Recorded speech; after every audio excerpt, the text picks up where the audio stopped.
Pero eso yo lo hago en nombre del liberalismo, en nombre de la doctrina de la libertad, la doctrina de los derechos humanos, que es el liberalismo. Yo combato a todas las dictaduras, las dictaduras de derecho, las dictaduras de izquierda. A mí me importa un comino que la dictadura se haga en nombre de la dictadura del proletariado, que se haga en nombre de Cristo Rey. En realidad, en última instancia, las dictaduras hacen las mismas cosas.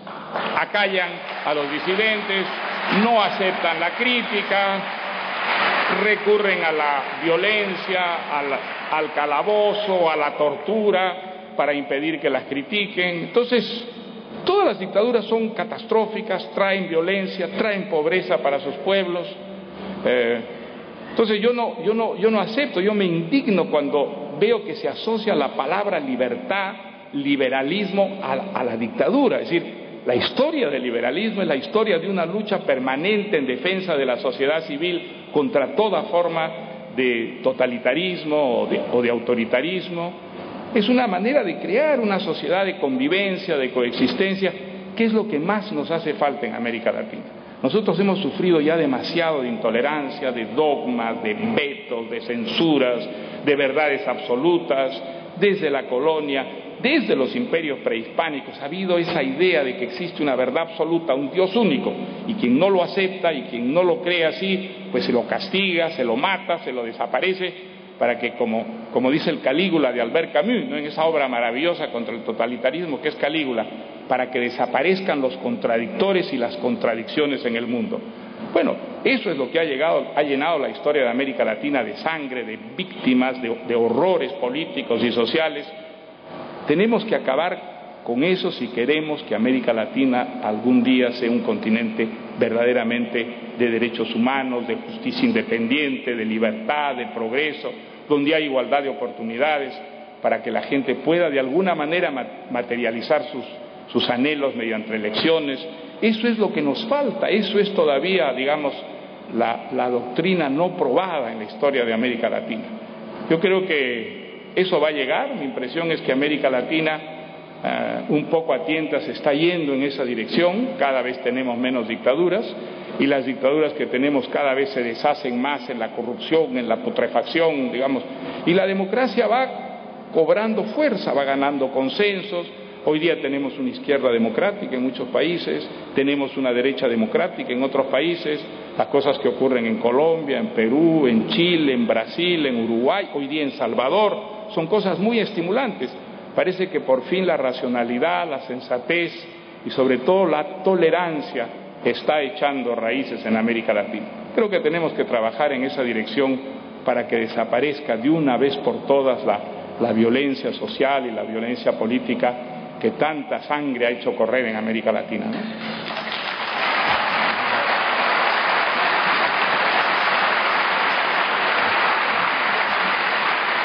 Mario, he escuchado en estos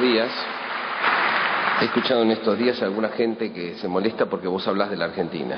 ¿Por qué hablo? Hablas de la Argentina, ¿no? Bueno, hablo desde el cariño, ¿no? Hablo desde el cariño. La Argentina es un país al que yo tengo muchísima admiración. Como ustedes han oído, yo fui formado intelectualmente por libros argentinos, por revistas argentinas, por autores argentinos que figuran entre mis autores de cabecera. Digamos, yo no critico Argentina. Argentina es una abstracción donde cabe todo, ¿no es verdad? Lo bueno y lo malo que también existe en Argentina.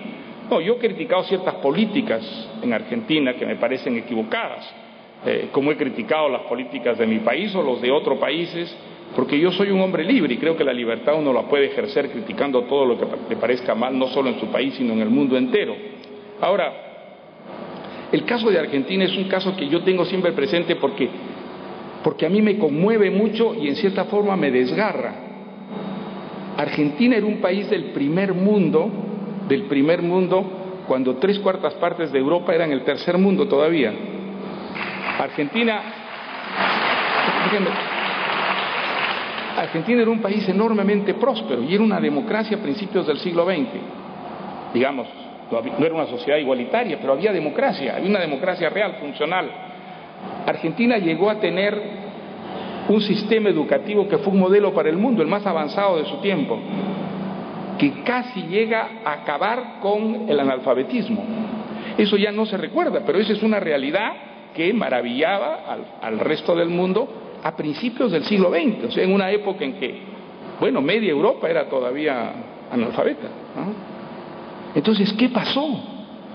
¿Qué pasó para que este país que había dado esos pasos tan absolutamente extraordinarios en el progreso, que debía tener hoy día el mismo nivel de vida de Suecia, de Suiza, qué pasó para que viva los problemas que vive?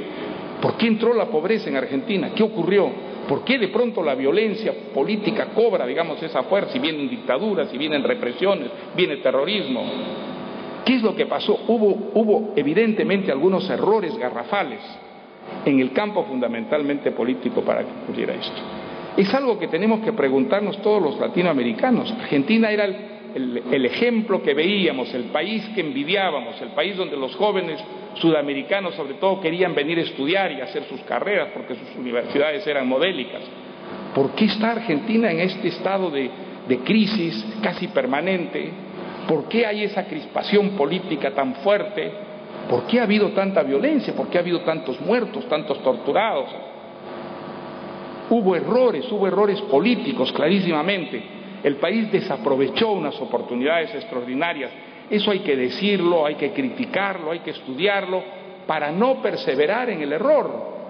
No solo a los argentinos les conviene que Argentina salga del pozo y desarrolle y se convierta en una gran democracia moderna, nos conviene a todos sus vecinos y a todos los latinoamericanos, y le conviene al resto del mundo que haya un país que sea ejemplar y que aproveche sus enormes recursos, no solo naturales, sino también humanos.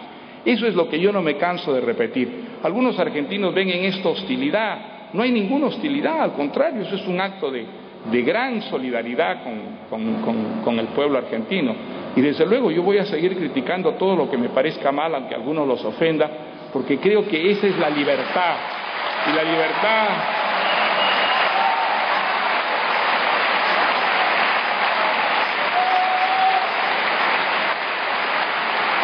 La libertad, si queremos gozar de ella y tenerla, hay que ejercerla. Por favor. Sí. Hay que ejercerla con prudencia, con educación, sin beligerancia, pero hay que ejercerla. Es la única manera de que la libertad se convierta en nuestra mejor costumbre y estemos dispuestos a defenderlos de tal modo que nadie nos la pueda quitar, ¿no?